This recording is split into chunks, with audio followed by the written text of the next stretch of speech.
नमस्कार दोस्तों, स्वागत है आप सभी का एक बार फिर से। जी हां दोस्तों, पूरे दिन की कई महत्वपूर्ण और बड़ी खबरें निकलकर सामने आ रही है। जानेंगे सभी खबरों को विस्तार से।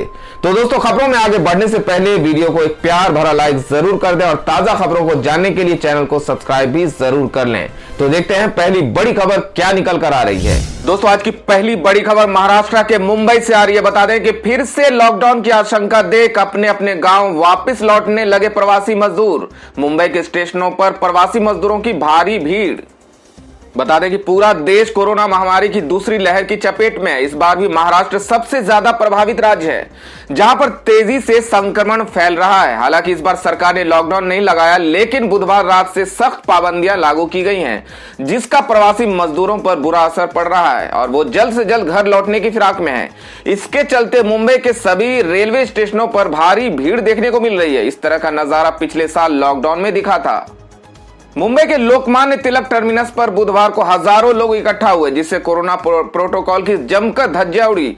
इस भीड़ में ज्यादातर प्रवासी मजदूर हैं, जो हर हाल में वापस लौटना चाहते हैं। मामले की गंभीरता को देखते हुए रेलवे सुरक्षा बल और राजकीय रेलवे पुलिस के अतिरिक्त जवानों को तैनात किया गया है। साथ ही सेंट्रल रेलवे ने लोगों से घबराने और स्टेशनों की भीड़ से बचने की अपील की है।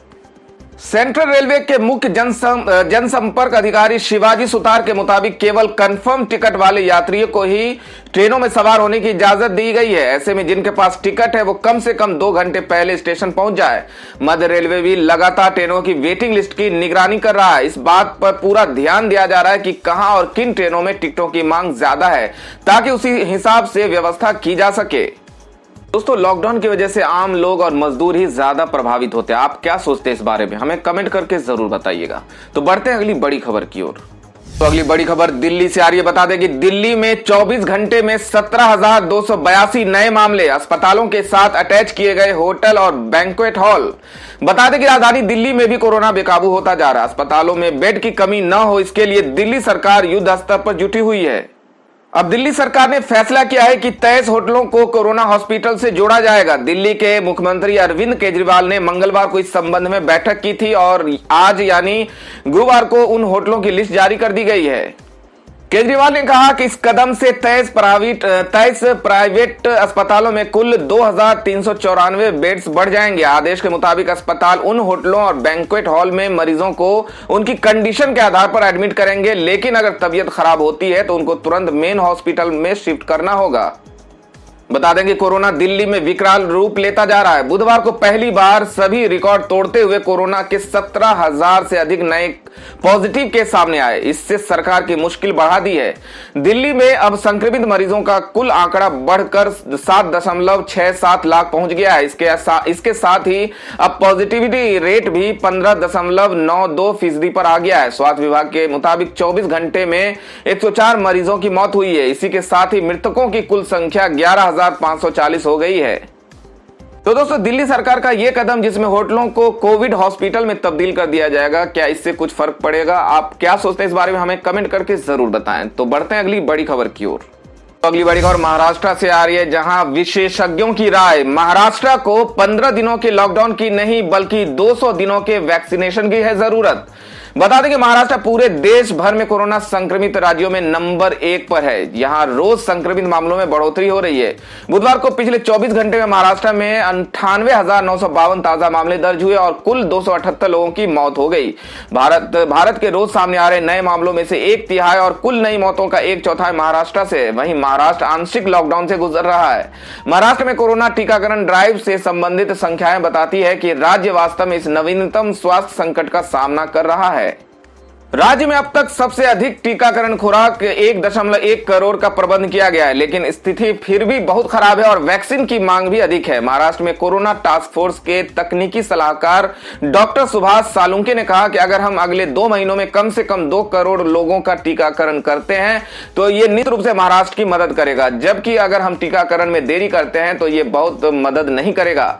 उन्होंने कहा कि अगले 2 महीने बेहद महत्वपूर्ण होंगे, क्योंकि कम से कम 20% आबादी तक पहुंचना महत्वपूर्ण है।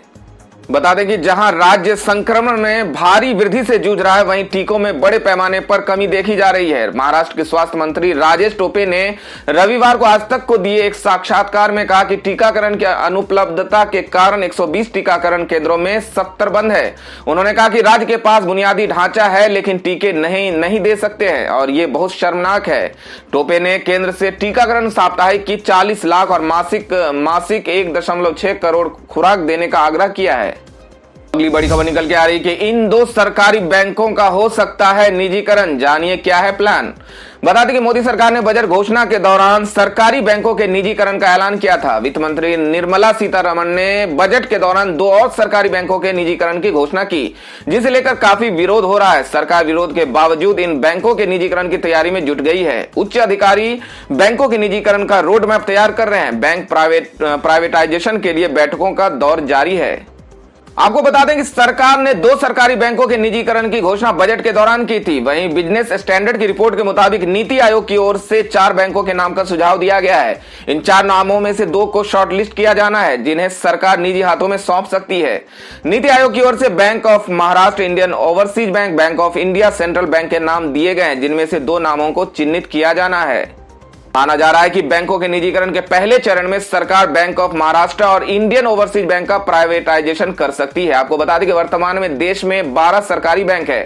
सरकार ने बैंकों के बढ़ते एनपीए को देखते हुए उनके निजीकरण का फैसला लिया है। दोस्तों, सरकार के इस फैसले के बारे में आप क्या सोचते हैं? जहां कई बैंकों को विलय करना पड़ा, तो कई बैंकों के बारे में योजना बनाई जा रही है कि उसे प्राइवेट कर दिया जाएगा। आप क्या सोचते हैं इस बारे में? हमें कमेंट करके जरूर बताइएगा। तो बढ़ते हैं अगली बड़ी खबर की ओर। दोस्तों, अगली बड़ी खबर में एक गुड न्यूज सामने आ रहा है। बता दें कि एसबीआई दे रहा है मौका, मात्र 156 रुपये में होगा कोरोना का इलाज, 2 लाख तक की मदद, जानिए विस्तार से। बता दें कि देश में कोरोना के मामले एक बार फिर से तेजी बढ़ रहे हैं। लोगों को इलाज के लिए अस्पतालों के चक्कर काटने होते हैं, इलाज खर्च लोगों को उठाना पड़ रहा है। ऐसे में देश के सबसे बड़े सरकारी bank state bank of India लोगों के लिए खास स्कीम लेकर आया है। एसबीआई लोगों के लिए खास पॉलिसी लेकर आया है, जिसमें कोरोना के खर्चों का वहन पॉलिसी में शामिल होता है। बता दें कि एसबीआई कोरोना खर्च का उठाने वाला खास स्कीम लेकर आई है। आप मात्र 156 रुपये खर्च कर कोरोना बीमारी में खर्च होने वाले खर्च को उठा सकते हैं। कोरोना रक्षक पॉलिसी लेने से पहले आपको इस स्कीम के बारे में सभी बातों को, टर्म्स एंड कंडीशन के बारे में जरूर जान लेना चाहिए। बता दें कि एसबीआई की कोरोना रक्षक पॉलिसी हेल्थ इंश्योरेंस पॉलिसी है। इस पॉलिसी को आप बिना किसी मेडिकल टेस्ट के ले सकते हैं। इस पॉलिसी में बीमा धारक को 100% कवर की सुविधा मिलती है। इसे कोई भी व्यक्ति जो 18 साल से अधिक का है वो ले सकता है। इस पॉलिसी के लिए न्यूनतम प्रीमियम 156 रुपये और अधिकतम 2230 रुपये रखी गई है।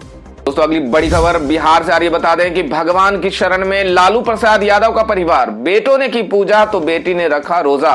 बता दें कि चारा घोटाले के 4 मामलों में पिछले कई वर्षों से जेल की सजा काट रहे बिहार के पूर्व मुख्यमंत्री और राजद सुप्रीमो लालू प्रसाद यादव का पूरा परिवार भगवान की शरण में है। नवरात्रि और रमजान के पवित्र माह में लालू यादव के बेटे जहां मां अंबे और भगवान शिव की आराधना कर रहे हैं, वहीं उनकी लालू की बेटी रोहिणी आचार्य रोजा रख रही है। लालू प्रसाद यादव के ये बच्चे पूजा पाठ और रोजा अपने पिता की अच्छी सेहत और जल्द से जल्द रिहाई के लिए कर रहे हैं। बता दें कि लालू यादव की बेटी रोहिणी ने ट्वीट कर बताया कि अपने पिता लालू यादव की सेहत और जल्द से जेल से रिहाई के लिए रोजा रखेंगी। रोहिणी आचार्य ने लिखा था कि रमजान का पाक महीना शुरू हो गया है। इस साल हमने भी फैसला किया है कि पूरे महीने अपने पापा के सेहत याबी और सलामती के लिए रोजे रखूंगी।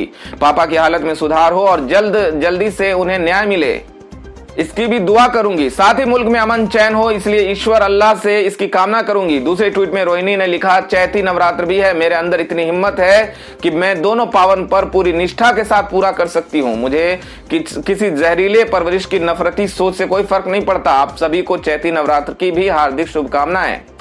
तो अगली बड़ी खबर पश्चिम बंगाल से आ रही है, जिसमें टीएमसी ने पत्र लिखकर चुनाव आयोग पे आरोप लगाया। कहा कि गैर कानूनी और गलत तरीके से काम कर रहा है चुनाव आयोग।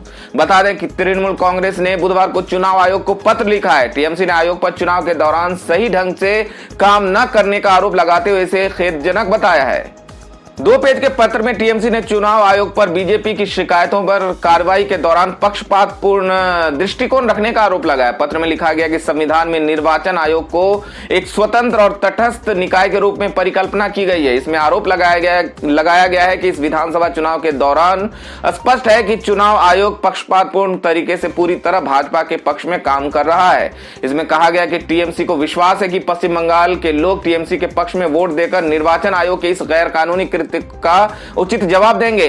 पत्र में कहा गया कि हम चुनाव आयोग से उनके दृष्टिकोण में थोड़ी निष्पक्षता दिखाने का आग्रह करते हैं। वर्तमान में उनके कार्य सभी निष्पक्षता से रहित है।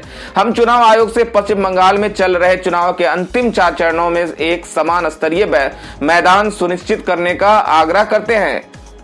टीएमसी ने यह भी कहा कि बीजेपी की शिकायत पर कार्रवाई करते हुए चुनाव आयोग ने टीएमसी सुप्रीता बनर्जी पर प्रतिबंध लगा दिया, लेकिन बीजेपी नेताओं के आदर्श आचार संहिता के उल्लंघन को लेकर टीएमसी की शिकायत पर इस तरह कोई एक्शन नहीं लिया गया। टीएमसी ने अपने पत्र में प्रधानमंत्री नरेंद्र मोदी और केंद्रीय मंत्री अमित शाह के चुनाव दौरान कुछ बयानों का उल्लेख किया जिसमें आचार संहिता के उल्लंघन का आरोप लगाया गया है।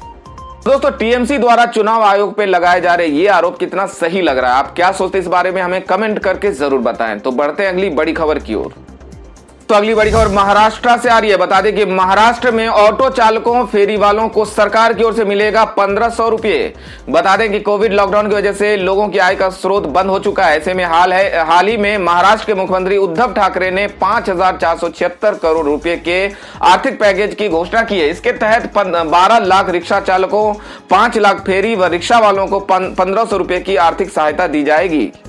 इस राहत पैकेज के तहत 2 लाख फ्री शिव भोजन थाली, 3 किलोग्राम गेहूं, 2 किलोग्राम चावल दिया जाएगा। ये फूड सिक्योरिटी स्कीम के तहत दिया जाएगा। इसी तरह से वृद्ध व्यक्तियों को 1000 रुपए की सहायता राशि दी जाएगी। इसके तहत 35 लाख लोगों को लाभ होने वाला है। वहीं 12 लाख कंस्ट्रक्शन वर्कर्स को 1500 रुपए दिया जाएगा। इसके अलावा 3300 करोड़ जिला कलेक्टर को दिया जाएगा ताकि इस राशि का उपयोग जिले में हेल्थ केयर इंफ्रास्ट्रक्चर को बेहतर किया जा सके। बता दें कि लॉकडाउन की वजह से ऑटो चालक फेरी वालों की आय प्रभावित हुई है और जिस वजह से राज्य सरकार ये मदद पहुंचाई जा रही है। लॉकडाउन की वजह से दूसरे राज्य से आए मजदूर बहुत प्रभावित हुए थे। ऐसे में उनका ध्यान रखते हुए ये निर्णय लिया गया है। दोस्तों, उद्धव सरकार का ये फैसला क्या मजदूरों और प्रवासियों का दर्द कुछ कम कर सकेगा? आप क्या सोचते हैं इस बारे में हमें कमेंट करके जरूर बताएं। तो बढ़ते हैं अगली बड़ी खबर की ओर। अगली बड़ी खबर पश्चिम बंगाल से आ रही है, जिसमें रैली में ममता बनर्जी बोली, बीजेपी के लोगों ने बंगाल में फैलाया कोरोना वायरस। बता दें कि पश्चिम बंगाल की मुख्यमंत्री ममता बनर्जी बुधवार को बीजेपी और नेताओं पर आरोप लगाया कि उनकी वजह से राज्य में कोरोना के केस बढ़ रहे हैं। उन्होंने दावा किया कि बीजेपी विधानसभा चुनाव के लिए प्रचार अभियान में बड़ी संख्या में बाहरी लोगों को लेकर आई है, जिससे राज्य में हाल के दिनों में कोविड मामलों में वृद्धि हुई है। हमने कोविड स्थिति पर काबू पा लिया था, लेकिन उन्होंने इसे जटिल बना दिया है। जलपाईगुड़ी जिले के डाब ग्राम फुलवाड़ी में एक रैली को संबोधित करते हुए मुख्यमंत्री ममता बनर्जी ने कहा कि ये लोग राज्य में कोरोना वायरस फैलाएंगे और फिर चले जाएंगे। पिछले साल जब कोविड-19 की स्थिति थी तो कोई भी भाजपा नेता राज्य में आने की परवाह नहीं करता था। वो लोग चुनाव प्रचार के लिए बाहरी लोगों को लेकर आए, जिससे कोविड लगातार बढ़ता जा रहा है। तो ममता बनर्जी का इस तरह से आरोप लगाना कि बीजेपी की रैली की वजह से कोरोना पश्चिम बंगाल में बढ़ रहा है, तो आप क्या सोचते हैं इस बारे में हमें कमेंट करके जरूर बताएं। तो बढ़ते हैं अगली बड़ी खबर की ओर। तो अगली बड़ी खबर सूत्रों के हवाले से आ रही है। बता दें कि कोरोना के कहर को देखते हुए आज समाप्त हो सकता है कुंभ मेला। बता दें कि उत्तराखंड में चल रहे महाकुंभ को लेकर जिस बात की चिंता थी आखिर वही हुआ। आस्था के मेले में कोरोना बम फटा और 102 तीर्थयात्री और 20 साधु महात्मा कोरोना संक्रमित पाए गए हैं। इसे देखते हुए उत्तराखंड सरकार ने इस बात पर चर्चा कर रही है कि कुंभ के मेले को 2 सप्ताह पहले यानी कि आज ही समाप्त कर दी जाए। उत्तराखंड के मुख्यमंत्री तीरथ सिंह रावत ने धार्मिक नेताओं से बात की और ऐसी संभावना जताई है। सूत्रों ने इस बात की जानकारी दी है। आपको बता दें कि कोरोना मामलों में तेजी से वृद्धि के बीच गंगा में पवित्र डुबकी लगाने के लिए हरिद्वार में लाखों लोग एकत्र हुए हैं। दोस्तों, उत्तराखंड की सरकार का यह फैसला जहां 2 हफ्ता पहले ही कुंभ मेला को समाप्त किया जा रहा है, इस बारे में आप क्या सोचते हैं हमें कमेंट करके जरूर बताइए। बढ़ते हैं अगली बड़ी खबर की ओर। तो अगली बड़ी खबर दिल्ली से है। बता दें कि सीएम केजरीवाल की मांग, पत्रकारों को फ्रंटलाइन वर्कर मानकर वैक्सीन दे केंद्र। बता दें कि बिहार के बाद अब दिल्ली की केजरीवाल सरकार ने पत्रकारों को फ्रंटलाइन वर्कर मानकर उन्हें भी जल्द से जल्द वैक्सीन दिए जाने की मांग की है। पत्रकारों को राहत देने के लिए सीएम अरविंद केजरीवाल ने एक चिट्ठी पीएम मोदी को लिखी है। इससे पहले बिहार के सीएम नीतीश कुमार ने कहा था कि कोरोना टीकाकरण के मामले में पत्रकारों को उम्र सीमा के बंधन से छूट मिलनी चाहिए। उन्हें हर जगह आना जाना पड़ता है, वे फ्रंटलाइन वर्कर्स हैं। अब दिल्ली के मुख्यमंत्री अरविंद केजरीवाल ने बुधवार को इस बारे में ट्वीट करते हुए बताया कि बेहद खतरनाक परिस्थिति में पत्रकार रिपोर्टिंग कर रहे हैं, उन्हें फ्रंटलाइन वर्कर्स मानकर प्राथमिकता के आधार पर उनकी वैक्सीनेशन होनी चाहिए। अरविंद केजरीवाल ने कहा कि इस संबंध में वे जल्द से जल्द केंद्र को पत्र लिखकर आग्रह करेंगे कि पत्रकारों को जल्द से जल्द कोरोना की वैक्सीन लगाई जाए। दोस्तों, कोरोना महामारी के बीच पत्रकारों का काम चुनौतीपूर्ण होता है। केजरीवाल सरकार का केंद्र से ये मांग कितना जायज, आप हमें कमेंट करके जरूर बताएं। तो बढ़ते अगली बड़ी खबर की ओर। बड़ी खबर उत्तर प्रदेश के लखनऊ से, जहां लखनऊ हुआ बेहाल, अंतिम संस्कार के लिए लकड़ियों का अकाल, शमशान घाट फुल, कब्रिस्तानों पर बढ़ा बोझ। बता दें कि उत्तर प्रदेश की राजधानी लखनऊ में कोरोना वायरस ने कोहराम मचा रखा है। कोरोना वायरस के संक्रमण के चलते अस्पताल भरे हुए हैं। मुख्यमंत्री योगी आदित्यनाथ खुद कोरोना पॉजिटिव हो चुके हैं। सीएम योगी ने अधिकारियों को अस्पतालों में व्यवस्था सुनिश्चित करने के लिए निर्देश दिए हैं, लेकिन संक्रमण इतना तेज फैल रहा है कि अस्पतालों में बेड मिलना मुश्किल हो गया है। हालत यह है कि अब सोच सिफारिश भी काम नहीं कर रही है। संक्रमण के साथ ही वायरस के शिकार लोगों की मौत की संख्या भी बढ़ती जा रही है। हालत कितनी बिगड़ गई है, इसका अंदाजा इस बात से लगाया जा सकता है कि शमशान घाटों और कब्रिस्तानों में अंतिम संस्कार के लिए लंबा इंतजार करना पड़ रहा है। एक तरफ लोगों को अपनों को खोने का गम है, तो दूसरी तरफ अंतिम संस्कार के लिए घंटों इंतजार करना पड़ रहा है। दाह संस्कार के लिए लकड़ियां कम पड़ रही हैं। लखनऊ के बैकुंठ धाम और गुलाल घाट पर काम करने वाले कर्मचारी शवों के अंतिम संस्कार को पूरा करने के लिए दिन रात काम कर रहे हैं। इन दो घाटों पर ही कोविड के मरीजों का अंतिम संस्कार किया जा रहा है। आलमबाग में कोविड से मौत होने वाले शवों का अंतिम संस्कार नहीं किया जा रहा है। बता दें कि कोरोना वायरस के चलते शवों की संख्या बढ़ने से शमशान घाट पर लकड़ियों की कमी पड़ने लगी। अंतिम संस्कार के लिए लोगों को दर दर भटकना पड़ रहा है। ये दुर्भाग्य ही है कि जहां लोग अपने की मौत के गम से जूझ रहे हैं, वहीं उनके अंतिम संस्कार के लिए लकड़ियां जुटाने के लिए कमीशन खिलाना पड़ रहा है। बता दें कि सिर्फ शमशान घाट ही नहीं बल्कि मुस्लिम और ईसाई कब्रिस्तानों में भी संख्या बढ़ रही है। शहर के सबसे बड़े ऐशबाग कब्रिस्तान में पिछले 10 दिनों में 200 शवों को दफनाया गया है। इनमें से सिर्फ सोमवार को ही 30 शव दफनाए गए हैं। यही हाल ईसाई कब्रिस्तान का भी है, जहां पर पिछले 10 दिनों में 12 शवों को दफनाया गया है। दोस्तों, उत्तर प्रदेश की ये भयावह स्थिति के बारे में आप क्या सोचते हैं? सरकार को और क्या उचित कदम उठाने चाहिए, आप हमें कमेंट करके जरूर बताएं। तो बढ़ते हैं अगली बड़ी खबर की ओर। दोस्तों, अगली बड़ी खबर निकल के आ रही है कि निजामुद्दीन मरकज में नमाज पर केंद्र सरकार का यू टर्न, हाई कोर्ट में कही ये बड़ी बात। बता दें कि रमजान के दौरान दिल्ली के निजामुद्दीन मरकज में श्रद्धालुओं को जाने की इजाजत देने के एक दिन बाद केंद्र ने अपने फैसले पर यू टर्न ले लिया है। केंद्र सरकार ने दिल्ली हाईकोर्ट को बताया कि राजधानी में नए आपदा प्रबंधन नियमों के तहत सभी धार्मिक समारोहों पर प्रतिबंध लगा दिया गया है। केंद्र ने कहा कि इस फैसले में दक्षिणी दिल्ली के निजामुद्दीन में मस्जिद बंगले वाली शामिल है, जो पिछले साल मार्च से बंद है, जब भारत में कोरोना वायरस के बढ़ते मामलों को लेकर तबलीगी जमात से जुड़े लोगों के खिलाफ केस दर्ज किया गया था। मीडिया की रिपोर्ट्स के मुताबिक उच्च न्यायालय दिल्ली वक्फ बोर्ड द्वारा दायर एक याचिका पर सुनवाई कर रहा है, जिसमें यह अनुरोध किया गया है कि प्रतिबंधों में ढील देकर लोगों को मरकज के अंदर नमाज की अनुमति दी जाए। सोमवार को हाईकोर्ट ने केंद्र के बयान पर तीखी प्रतिक्रिया व्यक्त की, जिसमें कहा गया था कि पुलिस की ओर से तय की गई 200 लोगों की लिस्ट में से एक बार में केवल 20 लोगों को ही मरकज के भीतर जाने की इजाजत दी जा सकती है। कोविड नियमों का उल्लंघन कर उत्तराखंड के हरिद्वार में चल रहे महाकुंभ मेले में उमड़ रही भारी भीड़ को लेकर अदालत ने केंद्र से पूछा, क्या आपकी अधिसूचनाओं में आपने धार्मिक स्थलों के लिए भी एक बार में 20 लोगों के जमा होने पर रोक लगाई है? अदालत ने केंद्र सरकार से एक हलफनामा दायर कर सभी धार्मिक, राजनीतिक, शैक्षणिक, सामाजिक और खेल समारोहों पर प्रतिबंध लगाने पर अपना नया रुख बताने को कहा है। अगली खबर में जान लेते हैं आज के मौसम समाचार को। बता दें कि देश में एक तरफ जहां लोग गर्मी से बेहाल हैं, वहीं मौसम विभाग ने कई राज्यों के लिए बारिश का अलर्ट जारी किया है। दिल्ली वासियों को 16 अप्रैल के बाद गर्मी से कुछ राहत मिल सकती है। विभाग के अनुसार अगले सप्ताह में 16 अप्रैल को दिल्ली के कुछ इलाकों में हल्की बारिश भी हो सकती है। 16 अप्रैल को पश्चिमी विक्षोभ के कारण आकाश में बादल छाए रह सकते हैं। मध्य प्रदेश, विदर्भ, तेलंगाना, छत्तीसगढ़, पश्चिम बंगाल और ओडिशा के अधिकांश हिस्सों में आंधी तूफान के साथ तेज बारिश होने की संभावना है। जम्मू कश्मीर और लद्दाख में तूफान आने की संभावना जताई गई है। तो दोस्तों, ये थी अब तक की सभी बड़ी खबरों की अपडेट्स। टुडे ब्रेकिंग न्यूज और लेटेस्ट खबरों को देखने के लिए हमारे चैनल को सब्सक्राइब जरूर कर लें। वीडियो लाइक और शेयर जरूर कर दें अपने दोस्तों और रिलेटिव्स के साथ। तो दोस्तों, आपसे फिर मिलेंगे काम की खबरों और सरकारी योजनाओं की एक और नई वीडियो के साथ। तब तक के लिए धन्यवाद दोस्तों।